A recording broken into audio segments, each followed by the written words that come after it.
The Andy Pollin Show. We got to go after this with everything we got, thinking they're going to come with everything they got. I'll start off by saying I'm bored, I'm broke, and I'm back. The Andy Pollin Show on ESPN 630 starts right now. Not broke, back, but definitely bored with this football season.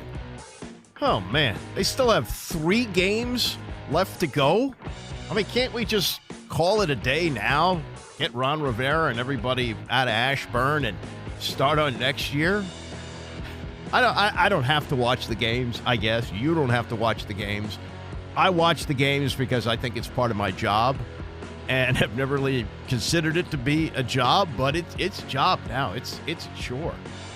Oh, man. And this is what I've been saying for a long time here, that when your season ends on Thanksgiving, as it did for the Commanders with that embarrassing loss to the Cowboys, with a 17-game schedule, which will be 18 games. Yeah, the owners have the ability to flex it out to 18, and they will. They'll do that. They'll give players more money, just shut up. It's like Sonny and the Godfather, smash the camera, throw down a few bucks, and move on. That's what they do, and it's a television show. The league, I mean, they don't really care that much about the season ticket holders. While they say they do, they don't. It doesn't really represent a significant amount of money. It's all about television, and that's why we've already now started to flex games out of Sunday afternoon into Monday night. The hell with travel plans for people or whatever you do, or your life plans, work plans. It doesn't matter. We want the best television product. Oh, well, this is a crappy television product coming out of Washington now, and it's going to be a stinker when they play the Jets next Sunday in New York.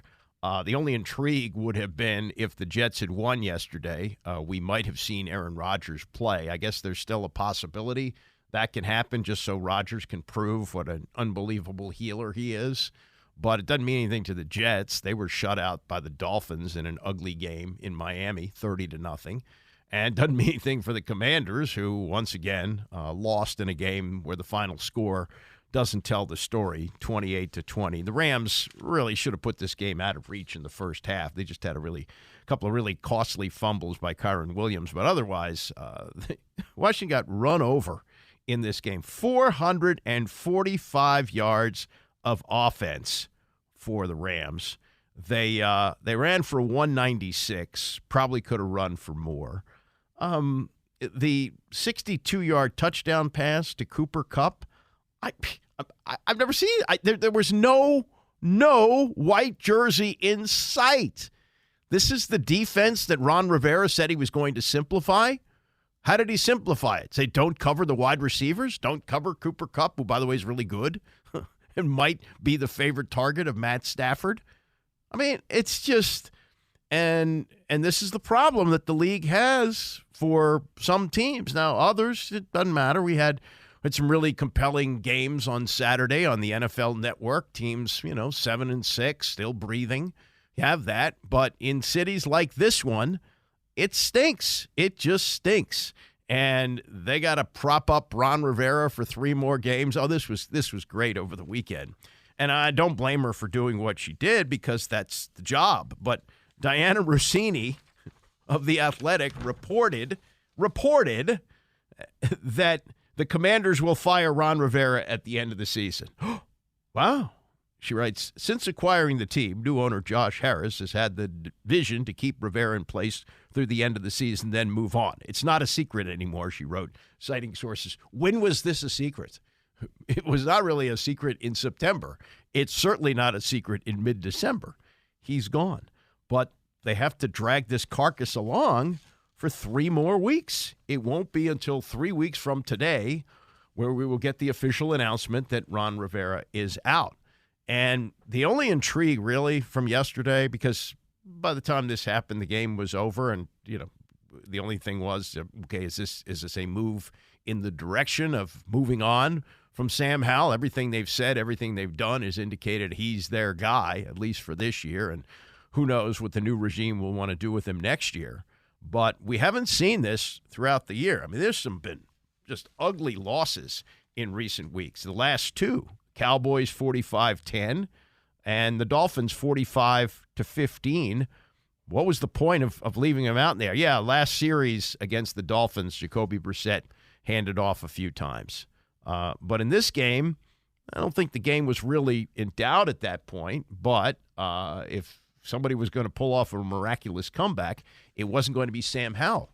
It was going to be Jacoby Brissett, who in a limited role showed you, oh, yeah, Terry McLaurin, he's still on the team. Terry McLaurin, who was targeted 3 times against Miami with no catches, had the kind of game that he's paid to have. He had 6 catches for 141 yards, and he caught a 29-yard touchdown pass. He also caught a pass of over 40 yards. They haven't had many of those this year. In fact, I think that might have been the longest pass play of the year, 49 yards, I believe. I mean, it's just you just look at it and you go, well, what are they doing here, and why are these games being played other than they are scheduled and they have to be played?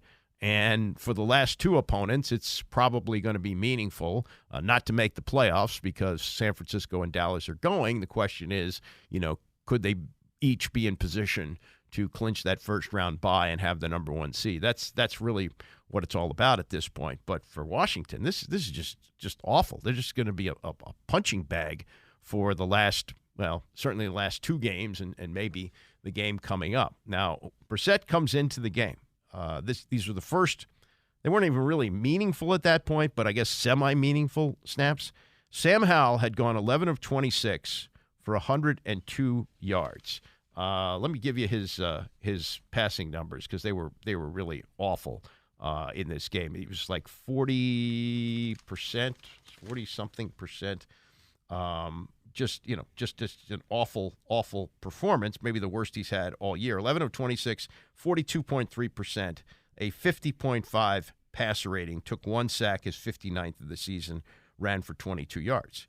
Jacoby Brissett comes in, 124 yards, 2 touchdowns, 8 of 10 passing, finished with a 157.9 passer rating. Yes, it's a small sample size. Yes, the Rams were playing prevent defense at that point. But you heard Rivera, through those ugly losses, say, well, the reason that we're keeping Sam Howell out there is he needs the reps. He needs the experience. He needs to play in those kind of games. He needs to play in a Buffalo game. He was not benched in the Buffalo game, week 3, 37-3 loss where he threw 4 interceptions. By the way, has 15 interceptions on the year. Robert Griffin III, just for reference, entire rookie year 2012 through 5 the whole year. He's got 15 with still 3 games left to go. He was not benched in that Giants game when he should have been benched, the 31-19 loss at home. So the last 3 prior to this, where he'd thrown pick 6s in each of them, by the way, not benched. But in this game, he's benched. And this was the Ron Rivera reason why that happened, why he went to Jacoby Brissett in the 4th quarter. Just really kind of take care of him a little bit. When you get in that situation and they had their ears pinned back like that, didn't want to see anything crazy happen. Is he still your starting quarterback? Yes, he is. Yes, he is. Why is that? Because I decided he's our starting quarterback. Because I said so. He's our starting quarterback. Does it really matter? I guess you reach a point, especially these last 2 games, with the offensive line, which stinks. And by the way, that's on Rivera. He put this roster together. He used to talk about roster building. You don't hear him talk about that anymore. He's going to want to get his rookie, not rookie, but second-year quarterback beat up even more. Is there going to be a point to this, or do you at least make your offense look a little? I mean, they're really at this point playing Jacoby Brissett probably doesn't make any sense either. There is no sensical thing to do other than to just get out of this. Now, when you step back from this, you have a roster that's bad. It's a terrible roster right now, and it even goes to the long snapper, who Ron Rivera has stuck with for a reason. Now, Cameron Cheeseman, they drafted him. Nobody drafts a snapper. This team drafted a snapper in 2021, trading not 1 but 2 draft picks to Philadelphia to do it. They traded their 2022 5th rounder plus their 7th rounder that year, which was 12th overall in that round. Most draft picks make teams in the NFL, either the practice squad or the active roster. They make the team. So they traded 2 basic roster spots, two guys who could conceivably make the team, for a long freaking snapper who they could have picked up off the street. And Rivera has stuck with him throughout this year where he has been absolutely terrible. And yesterday, he almost got his Pro Bowl punter killed. Tressway had to leave the game with a back and neck injury. He was able to come back and kick. It would have been even more ridiculous because Joey Sly, the kicker, would have had to do the punting, and he's never punted before. Not anywhere, not even in college, maybe in high school. So that's where they would have been. Cheeseman will be released today, and Rivera has been asked about him throughout the season. He says, well, it's not a problem yet. Won't do anything until it becomes a problem. Well, now it's a problem.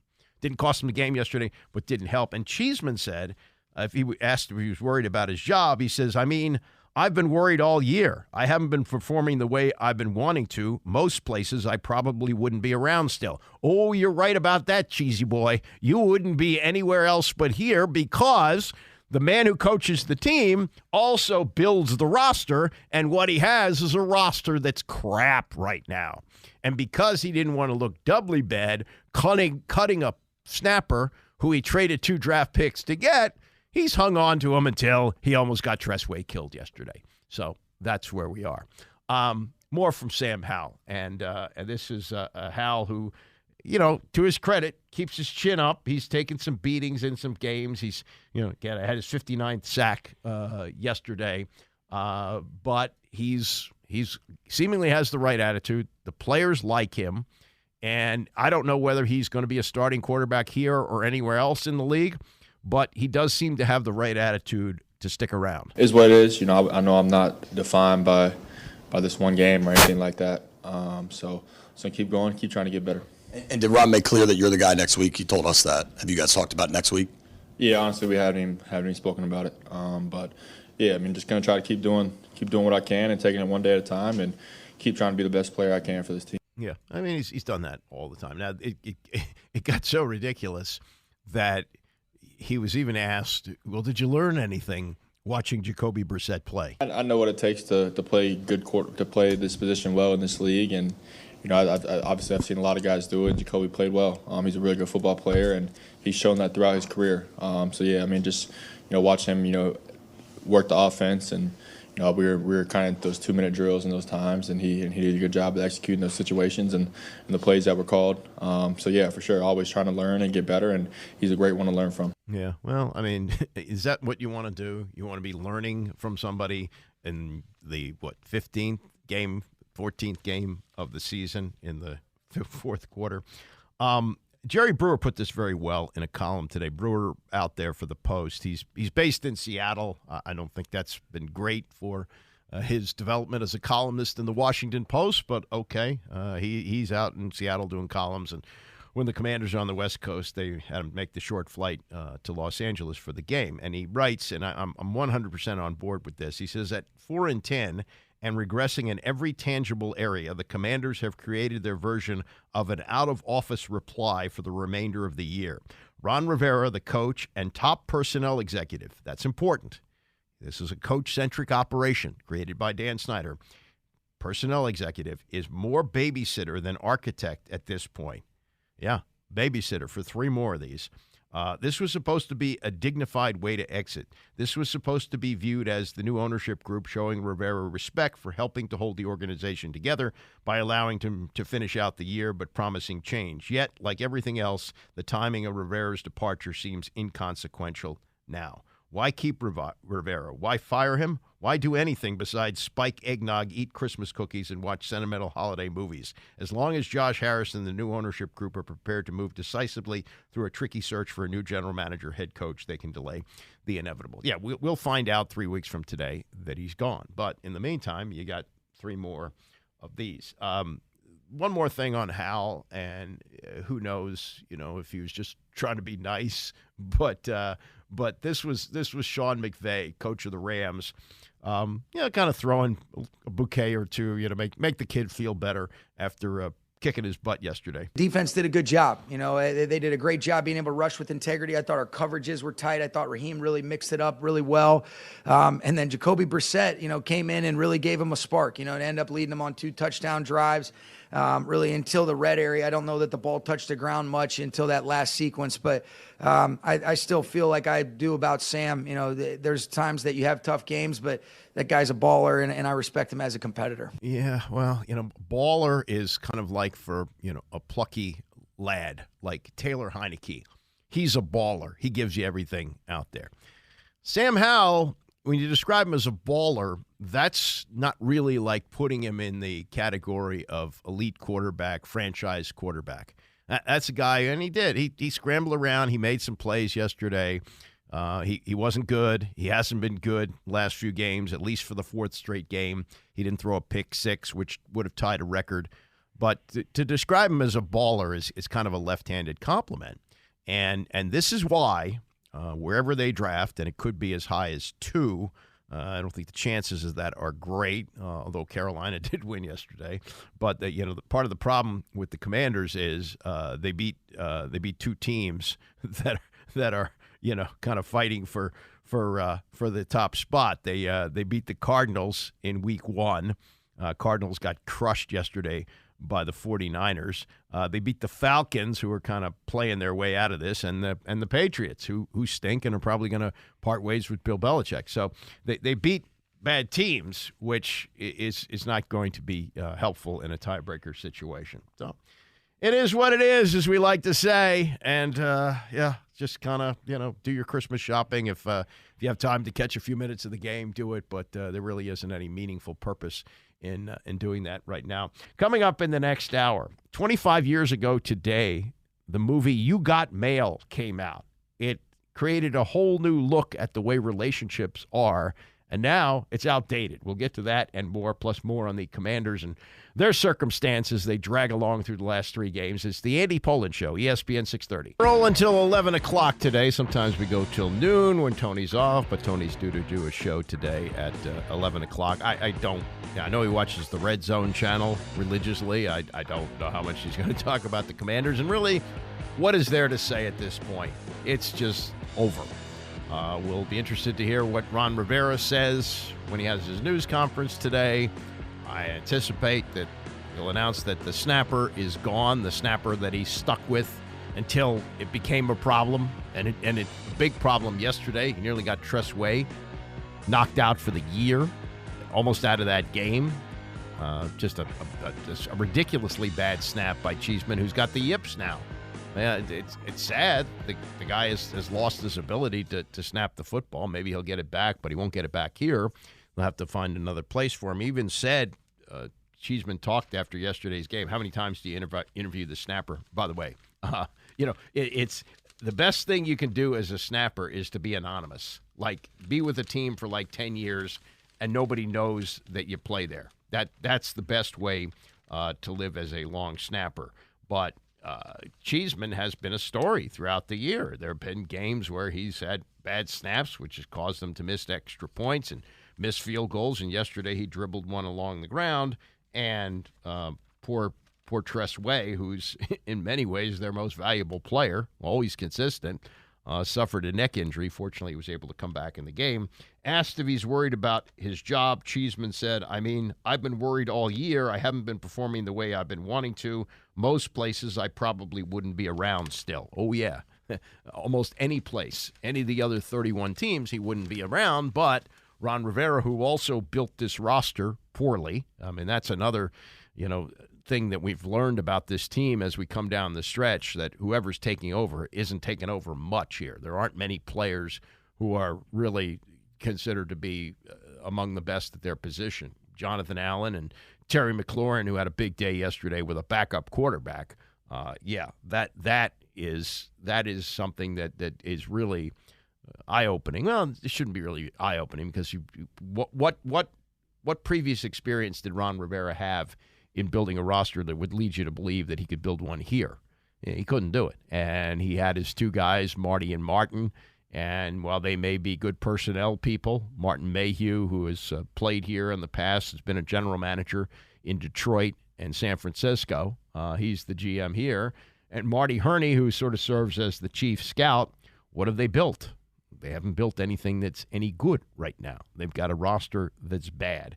And we'll get to more on the game coming up I wanted to get to this because while it doesn't seem to tie together, it's something I've been thinking about since Ted Leonsis announced last week, and that pep rally was not really a news conference with Governor Glenn Youngkin in Alexandria, that they're planning to move the Caps and the Wizards there in time for the 2028-29 season. There's still some things that have to be worked out, and there was reports over the weekend that it's going to cost taxpayers in Virginia $1.3 billion, and it's still got to get through the state legislature and so forth. But the pessimism that you sense coming out of the district is, unless this thing falls through in Virginia, they're probably gone. And one of the things that Ted was selling at the news conference last week was what a different region this is. Don't concentrate on the city of Washington, D.C. No. And this is something that Ted has been pushing for a long time when he was part of the committee to bring the Olympics here in 2024, that he was talking about what a great region this is and how Baltimore would participate in this as well. Well, he's been here long enough to know that's a bunch of baloney. He went to Georgetown University. He understands the regionalism that exists here, and that people from Maryland don't go to Virginia and vice versa. People went to the District of Columbia, and what Abe Poland built in 1997 helped to revitalize the area. And what Ted's narrative is, no, this stretches all the way from like Norfolk to Delaware. No, it really doesn't. It doesn't. And what we're getting away from here is the localness of what, some of us, I say some of us, many of us, and I have a lot of friends that I grew up with, they made their lives here. This used to be the transient city, Washington, D.C. The government changes every 4 years. So do the people who live there. Yeah, there's some of that, but there's a lot of us who are natives. People who's I'm third generation Washingtonian. My grandfather came here in the 1930s, and my parents both grew up here. My mother was born here. They both went to high school here. They raised their family here. My sister still lives in the area. My brother, my other sister lives in Baltimore. We've got roots here.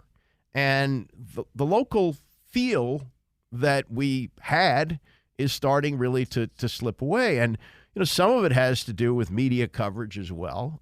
For years and years, there were local papers like the Sentinel and the Journal, and they wrote about high schools.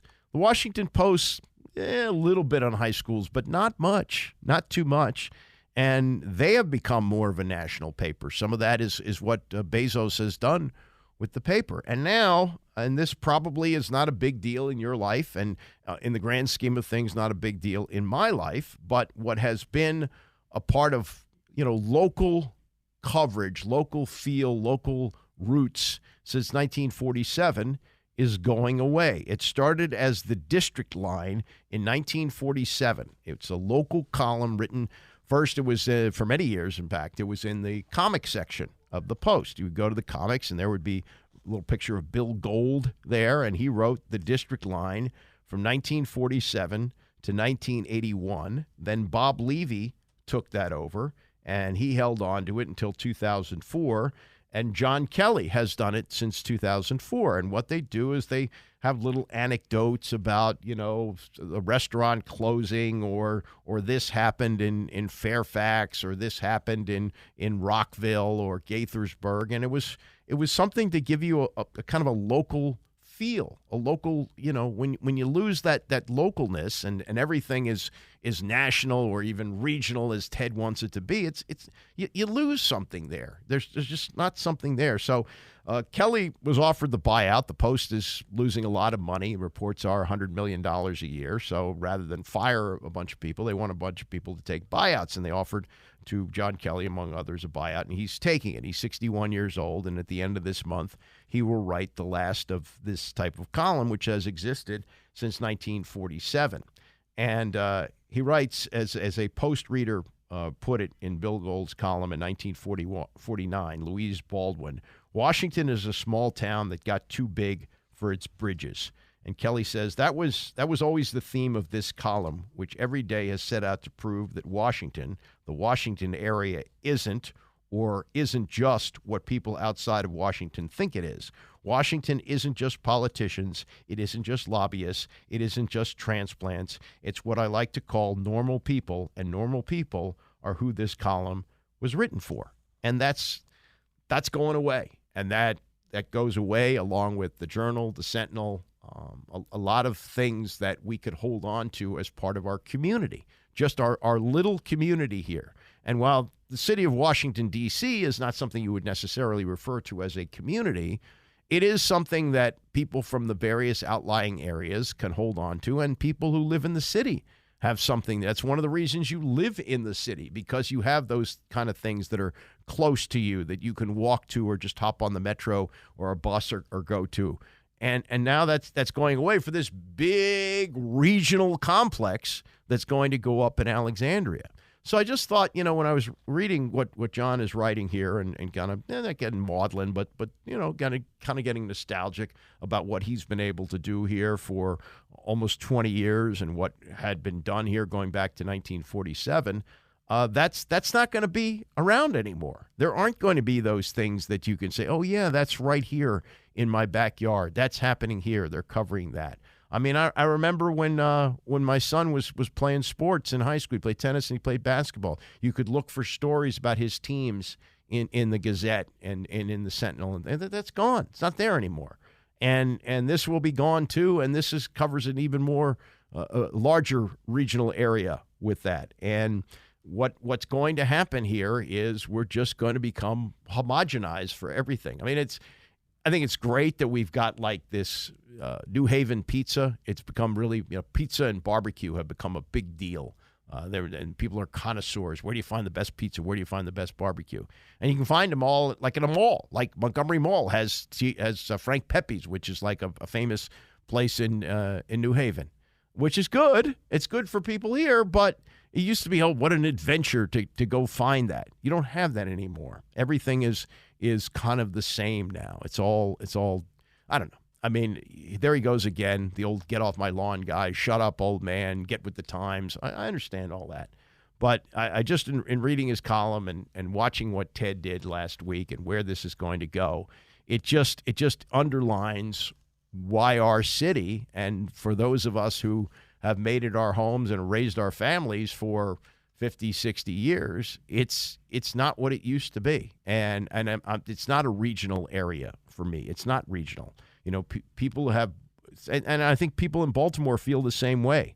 They have their teams in Baltimore. Yes, for many years, the Orioles were adopted as a hometown team because we didn't have baseball. But now we have baseball. They have baseball. They have football. Good football, by the way. The only team in the AFC right now that's clinched a playoff spot.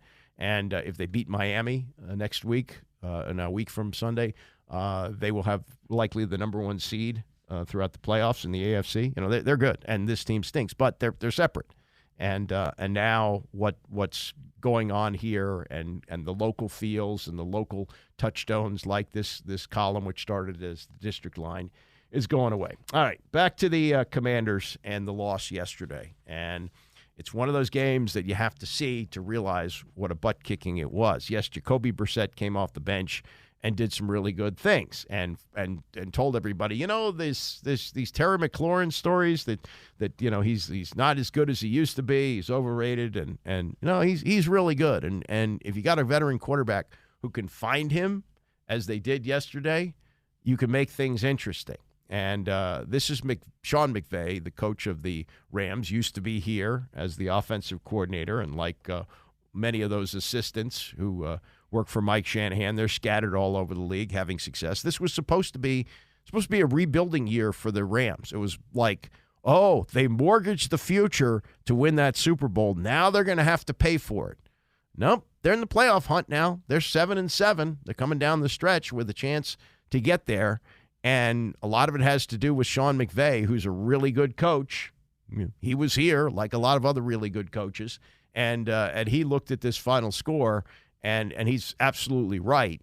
An 8-point win could have been a much bigger win for the Rams. We should have had a lot more points than what we did today. I mean, we moved the ball at will. You don't punt in the first half. You have 2 turnovers that are scoring opportunities. You end up having an opportunity to convert on the third down where it's an uncharacteristic drop, and then we miss a field goal in range that we should hit it to go up to, to score 31 points. So you never take anything for granted, but I thought the guys did a good job, but the turnovers, I mean, you realize how big those opportunities are. And then I thought I did a really poor job in some of the play calling and some of our red zone sequences that prevented us from scoring. It was a terrible call on the 5-yard line on the first drive of the game that sets us back. And so, it's all of us together. We're all in this thing together. And I'm excited about being able to learn with those guys, but they did a good job. And I just love the grit of this group, finding a way to be able to finish. And those things were big for us to be able to get the win today. Still 445 yards. And third down conversions. You're watching this in the first half. It's like every time the Rams had third down, it was often third and long, like 3rd and 6, 3rd and 7. For the game, they were 9 of 16 on third down. This has been a terrible thing for the Commanders this year. They'd gotten good at it for a while, for like a year, going back to last year. Now they stink at it. They themselves were 3 for 14 on third down. The Commanders went for it on fourth down 5 times. How many times do you see a team go for it on fourth down 5 times in a game? They went 5 times. They got it 3 times. But one of them was that crazy sequence when they got that last touchdown where I think it took them 3 minutes of clock time to get it in the end zone for that last touchdown to Curtis Samuel, 3 yards from Jacoby Brissett. They had it at the 1. I mean, just one screw up after another, which, by the way, caused them rather than be able to kick off in that circumstance where they would be able to get the stop and maybe get the tying touchdown, they frittered away the time to the point where they had to attempt an onside kick. You know how many onside kicks have been converted in the NFL this year? 1. You know the team that it was converted against? The Commanders in that crazy game that they beat Denver. Denver actually made it a really exciting finish at the end because the Commanders couldn't close. I mean, top to bottom, they're just inept in so many ways, including special teams. And so you look at those numbers and you look at what Sam Howell did yesterday, which is, to me, another reason that you're going to have to look at a quarterback in the draft wherever they're picking. He has done some good things this year. He was able to do, as they call them, off-schedule plays where he ran to keep it alive. But his numbers were yesterday, not good. And the fact that he's, I think, regressed in recent games. He's supposed to be building. That's another discouraging thing about him, which was, it's not a surprise. He was a 5th-round pick for a reason, and they kind of force-fed him this year. And now, by the way, that comment that Ron Rivera made early in the year about being vindicated, that ridiculous thing that he said, about if they fire him and next year 40 of the players he picked are great and Sam Howell is great and they win a Super Bowl, where's my ring? Ain't going to be a ring for a long time. Ain't got no rings. This team ain't got no rings. This team is a bad roster. It's a bad team. It's a bad situation that has to be rectified as soon as we get to January 7th, and what they do in the next steps are what's going to be most important. Raiders have a familiar face at head coach now. It's an interim position. Should it be a permanent one? And if it's not, you're not going to believe the name that is surfacing as a possible next Raiders coach. We'll get to that and more as we continue. It's the Andy Pollin Show, ESPN 630. The Andy Pollin Show on ESPN 630, the sports capital. All right, Tony's coming up at 11 o'clock. A couple of other things to get to. We could sit here all day and talk about what a mess the Commanders are, but you know that. And Ron Rivera is going to be fired, even though I had a laugh over the weekend when Diana Russini, and Diana Russini does a great job. She was with ESPN. She's now with The Athletic. And you have to put these things out there. This is your job. As a reporter, you have to put out what you know. But when you write this or say it on the air, you have to feel kind of silly when you say that the reports are Diana Russini reporting that the Commanders will fire Ron Rivera at the end of the season. Quote, since acquiring the team, new owner Josh Harris has had the vision to keep Rivera in place through the end of the season, then move on. It's not really a secret anymore. It hasn't been a secret for a long time. It's it's ponderous, man. It's ponderous to watch what happens Sunday after Sunday. But, yeah, okay, you put it there. And then when he is fired, Diana Russini can say, well, as I reported first, Ron Rivera is out of a job. The situation with the Raiders is intriguing in many ways. They fired Josh McDaniels, and they went on to hire a coach who is familiar here. Antonio Pierce was an undrafted free agent linebacker, played really well for the Redskins, played really well in Joe Gibbs' first year. And Gibbs didn't really have a great grasp of the salary cap, and Antonio Pierce, who was a good player, hit free agency and signed with the Giants, helped them to win a Super Bowl, and now he's been on the Raiders coaching staff. And the Raiders had an incredible game on Thursday night. They chased Brandon Staley. Oh, my God. Brandon Staley gave up 63 points to a team that had been shut out the week before. And the Raiders have been very complimentary of what they have seen from Antonio Pierce. And the suggestion is, well, maybe they should think about keeping him rather than looking for another coach. Well, that might be what they do. But get a load of what could also possibly happen with the Raiders. I mean, in the stunning world of the Davis family, Al and his son Mark, don't rule anything out. So Friday, Florio was on the Dan Patrick Show. They discussed the long-term future for Antonio Pierce, but wait for it and wait till you hear who else might be in play for that job next season. To answer that question, we need to go back to what they didn't do 2 years ago when Rich Bisaccia was the interim coach after John Gruden left, took them to the playoffs, almost beat the Bengals, who went on to the Super Bowl that year, and it was as if Mark Davis gave no thought whatsoever to keeping Rich Bisaccia. So this time around, not that they're a playoff team, but when you look at what Antonio Pierce is doing, the fire he brings to the job, the intensity, he's like the perfect Raiders coach. And to set the franchise record in points scored 4 days after getting shut out, they're not quitting. They're not giving up. They're not folding the tents. He's found a way. See, this is why we're talking about Brandon Staley being fired and Antonio Pierce being hired. Lost season. It's over. It's done. You're playing out the string, and you're risking injury along the way.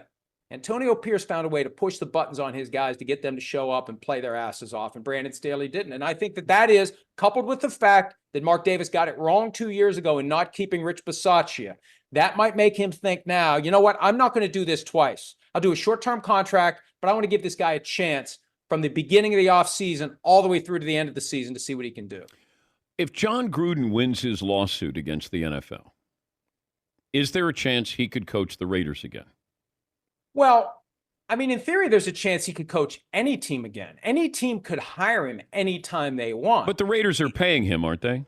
Well, they worked out a settlement of his remaining contract back when he walked away. And that lawsuit, Dan, it is moving slowly. It's been 2+ years. January 11, there's going to be a hearing before the Nevada Supreme Court on the simple question of whether or not the league can pull the case into arbitration. They always want to bring the case into arbitration because they control it. It's all secret, and they're more likely to win. They never want anything to be in open court. They don't want their dirty laundry to be aired out. We still haven't even resolved that question, though. We are over 2 years into the case, and we won't have an answer until maybe May as to whether or not it goes forward in court or before the court of Roger Goodell. So it's going to be a while until this is resolved. And I think the ship has sailed on John Gruden coaching in the NFL. But if there was anybody that was going to hire him, it's going to be Mark Davis. Yeah. And I wouldn't rule out Mark Davis sticking his finger in the eye of the league and taking the PR hit. It's been over 2 years because the whole reason it was all PR driven. He didn't do anything now. It was emails he sent that were horribly improper from 2011 timeframe that came to light, and something had to happen. 2 years later, what kind of groundswell against it will there be if Mark Davis decides to float that out there? So I wouldn't rule it out because there's nothing prohibiting him from doing it if he's willing to be the pariah in the eyes of the NFL. But he kind of already is. So what harm is done by bringing Gruden back? I don't think it would happen, but you can't take it off the table. Can you imagine that? That's Mike Florio with Dan Patrick. That the Raiders, after all that, remember they gave John Gruden a 10-year contract for $10 million a year, a $100 million coaching contract. People thought that Dan Snyder was nuts, and I guess he was, but he gave Marty Schottenheimer a 4-year deal for $10 million in 2001. And 2012, 13, whatever it was, Gruden winds up with a 10-year deal for $100 million. And then, and those emails that forced him out, those never would have come to light if Dan Snyder wasn't doing what he was doing behind the scenes. And what he attempted to do, this is such twisted thinking, but with the walls closing in on Snyder, he said to himself, I know the league hates John Gruden, and I hate Bruce Allen. I just fired him. That's typical Snyder. He hired somebody, hung out with him all the time, drinking buddy, and then he'd turn on him and fire him. So he fired him at the end of the 2019 season, right? Yeah, 2019. I remember the video of them going separate ways after the loss to Dallas. And things were, settling out. Dan Snyder would have been able to keep the team, but he decided that he was going to try and curry favor with the league. This was all great reporting by Don Van Natta. Going to curry favor by putting out these emails that had John Gruden saying misogynistic and racist things back and forth with Bruce Allen, who he wanted to attack as well. Well, once those got out, then Mark Davis was forced to force John Gruden out, but not before Gruden made a nice deal to get some of the money, and then now Gruden is now suing the league. And we'll see where that goes, but that could ultimately go away, and Gruden, believe it or not, could come back to coach the Raiders. These are the Raiders. This is different than the other 31 teams. The Raiders could bring back John Gruden, who, is regarded still as a great football coach. He did not win his Super Bowl with the Raiders. He won that with Tampa Bay, but the time he's been there has been successful, and he's been one of the most visible coaches in the league, partly for his TV work. Now he can't go on TV, can't coach, but, maybe they could, in the mind of Mark Davis, they can make this right by bringing him back. Just unbelievable. I mean, who of all the things that happen, that could be. But again, if you look at the Davis family, look at what happened with the move of the team. Back in the early 80s, Al Davis moved the Raiders out of Oakland to Los Angeles. He got sued by Pete Rozelle and the league. He went to court and he won. The Raiders stayed in Los Angeles. They beat the Redskins in a Super Bowl. And then, like Bobby Ewing in Dallas, like it was a dream, he moved them back to Oakland. Moved the Raiders back to Oakland after 20 years in Los Angeles. And now they play in Las Vegas. And it was actually the son, Mark Davis, who made that great deal with Vegas to build them a stadium. So, crazy things happen with the Raiders, but also don't rule them out and play them for fools as to not doing something that would be good for them.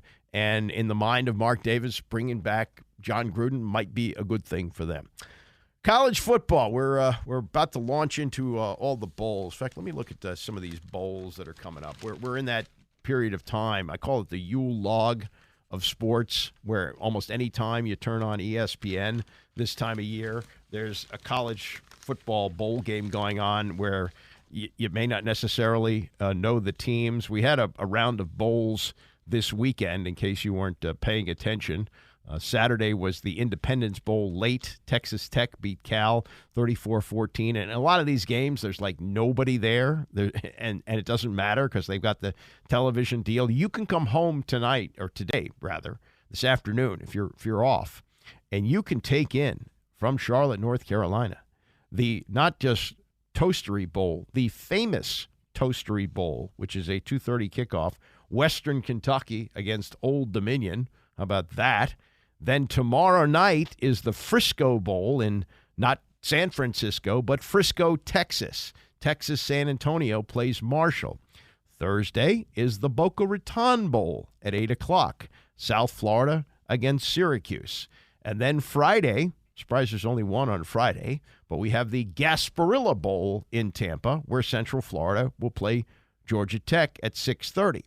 Then we got a whole bunch more games on Saturday, even though the NFL is, the NFL has not slowly, but quickly eaten up all available time. It's a TV show. If there's a spot, they want it. They had a triple header last Saturday. There's a doubleheader coming up this Saturday on the eve before Christmas Eve. And there are plenty of college football games in between that. The Camellia Bowl, Arkansas State, Northern Illinois at noon from Montgomery, Alabama. The Birmingham Bowl, they're playing in Montgomery and Birmingham at the same time. Troy is playing Duke at noon. Doesn't matter, it's more TV product. Then the Armed Forces Bowl later in the afternoon. James Madison, which wasn't supposed to play in a bowl, but they didn't have enough teams with 6 wins, so James Madison, which went 11-1, will be playing Air Force at 3:30. Then the famous Idaho Potato Bowl in Boise, Georgia State versus Utah State at 3:30. Never heard of this one. The 68 Ventures Bowl. Why is it 68? I guess you have to tune in to find out. Why is it not 65? Why is it not 67? Why is it not 60? It's the 68 Ventures Bowl in Mobile, Alabama. South Alabama is playing Eastern Michigan. Then the Las Vegas Bowl, fittingly in Las Vegas. Utah will play Northwestern, followed by the Hawaii Bowl. This is all Saturday. Coastal Carolina versus San Jose State.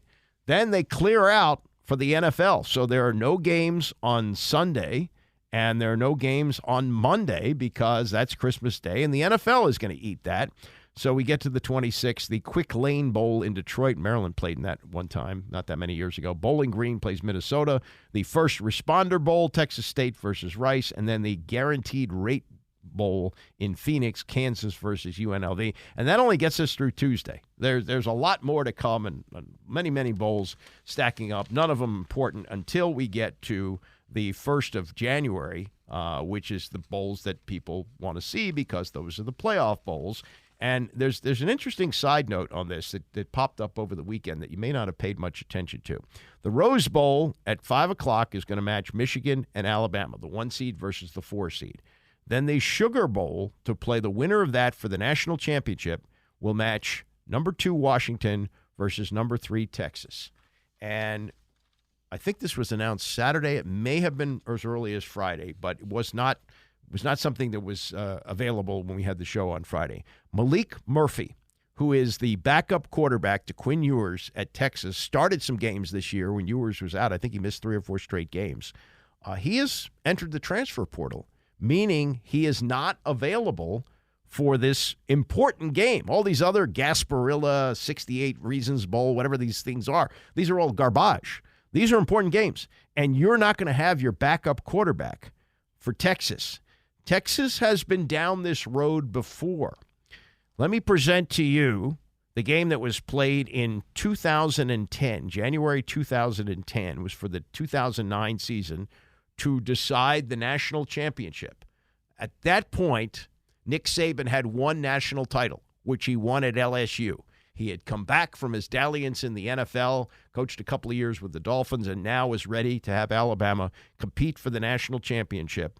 So they played the BCS title game January 2010, Texas, with Colt McCoy, who had started, I think at that point, more college games than anybody else. It's remained healthy throughout college, protected well, made smart decisions with the football.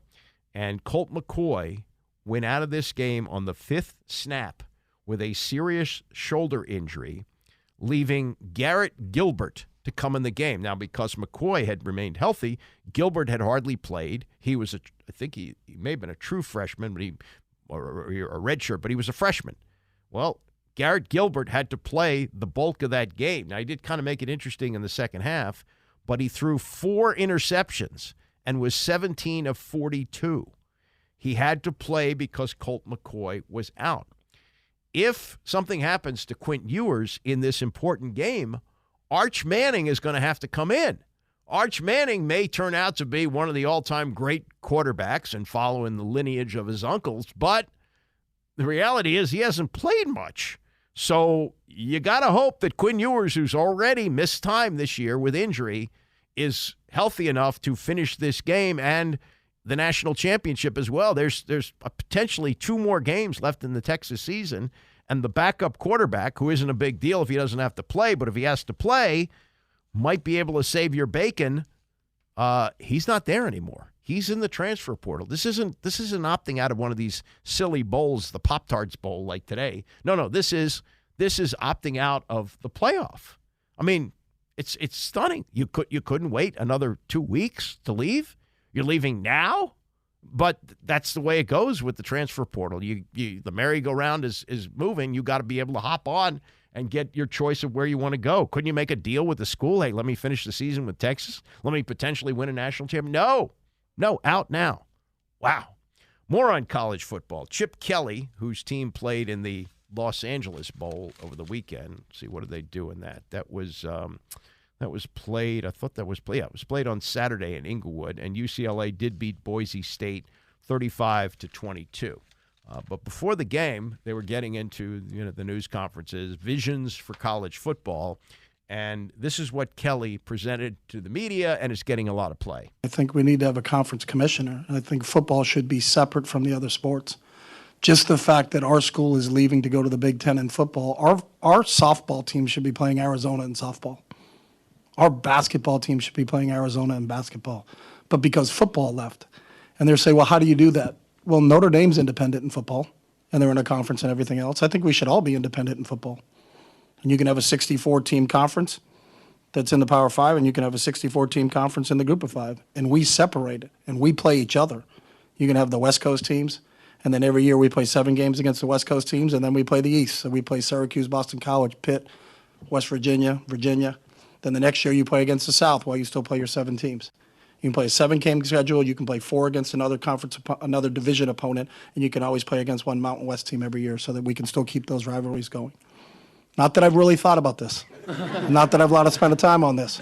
But I think if you went together collectively as a group and said there's 132 teams and we all share the same TV contract, so that the Mountain West doesn't have one and the Sun Belt doesn't have another and SEC has one and they have another, that we all go together, that's a lot of games, and there's a lot of people in the TV world that would go through it. You can sponsor each one. Instead of calling it Group of 5 and Power 5, you can call it Amazon, Nike, bid that out to things. You do a lot of different things. But I think if we still do the same thing and take all that money, and I would do this, and I think this needs to be done, that money now needs to be shared with the student athletes, and there needs to be revenue sharing. The players should get paid, and you can get rid of NLI, and the schools should be paying the players because the players are what the product is. And the fact that they don't get paid is really the biggest travesty. Well, it's the NIL, first of all, and all this, I think the players, sadly, are secondary in this. But, yeah, I mean, it's an idea that should happen. Is it going to happen? Probably not, because the SEC is going to say, no. We're not sharing with you. We're the SEC, and the Big Ten is going to say the same thing. The ACC, which barely exists, the Pac-12, which he's in, which is going away, so he's right. They have to have a salary structure. They have to set this up in a way where you're not paying some players $6 million and, just what I just outlined there, that a backup quarterback on a team that's going to play for the national championship is leaving because he has to get someplace else before next season. I mean, it's just foolishness. And the NIL, not the NLI, Chip, that's just a big pool of money, and it's not name, image, and likeness. I thought we'd see a lot of athletes doing commercials. There's barely any of them. It's just cash. And what they have to do is they have to professionalize the whole thing, because it's and you can say, well, why don't they just go back to the way it used to be? It used to work. Players got scholarships, and it worked years ago when you didn't have these big TV contracts. So let's say, for example, when I got into Syracuse in 1976, many lifetimes ago, it was one of the more expensive schools, and it cost $6,500 a year. I remember this, $6,500. They gave me $600 in aid. Those were times. Now it's $6,500 for books, but in those days that's what it costs for room and board and classes. $6,500, and so if you were giving a player a scholarship like that, and you had 100 of them, what is that? $600,000 or something? Yeah, $600,000 for your entire roster. And, what the school was bringing in TV money, it might have been a few $100,000. The coach was probably getting paid, unless he was, one of the all-time greats, maybe $100,000. It was a lot different. Money was different. And so in terms of what the proportion was, scholarship based on the big package, it made sense. Well, now that's a ridiculous amount of money, given that you're talking about billions of dollars for your program or programs, And coaches now, the top coaches are making $10 million a year. You can't offset it with a scholarship worth, well, what are they worth now? $100,000, let's say. So it's proportionally, it's just absurd. And so there has to be something done, but you're also going to have the haves who's not going to want to share with the have-nots and not share all that television revenue. But he's right. Let's stop thinking about this as an amateur sport, as a collegiate sport like field hockey. It's professional football, and it's professional basketball to a lesser extent, but easier to manage because you don't have as many players. You got more teams, but it's if you had salaries, and we got players who are routinely making $1 million a year now. That's not as unmanageable as what football is right now. Football is an unwieldy mess, and what Chip Kelly has makes a lot of sense, but sadly, I don't think it's going to happen. Coming up, it was 25 years ago today that we were living in a much different social media age. Can you imagine an internet romance today based on email? It made for a very popular movie. We'll get to that more as we continue. It's the Andy Pollard Show, ESPN 630.